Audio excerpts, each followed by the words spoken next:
Kajo is een van die weinige mbo-studenten op de jaarlijkse inkom. De introductieweek voor nieuwe studenten.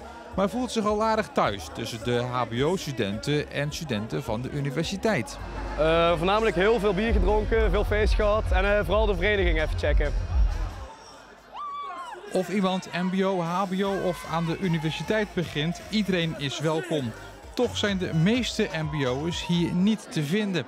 Waarom ze nooit welkom waren is niet duidelijk.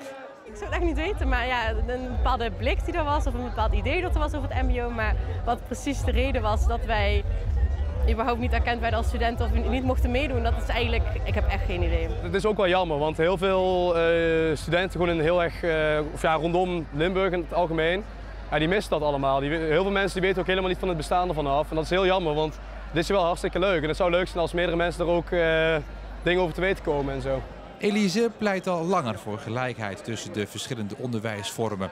Iedereen hoort dezelfde kansen te krijgen en zou ook bij de studentenverenigingen welkom moeten zijn. Het begint echt steeds meer dit te doen, dus dat is gewoon heel fijn. En eigenlijk hebben ze ook allemaal gezegd, want we zijn ook al vaker in gesprek geweest met de universiteit, de studenten van de universiteit, die zeggen allemaal, jullie mogen je gewoon inschrijven. Er zijn altijd wel studieverenigingen die zeggen, kom maar gezellig meedoen, kom maar gezellig erbij. Heb je deze week al iets gedaan dat je niet had willen missen?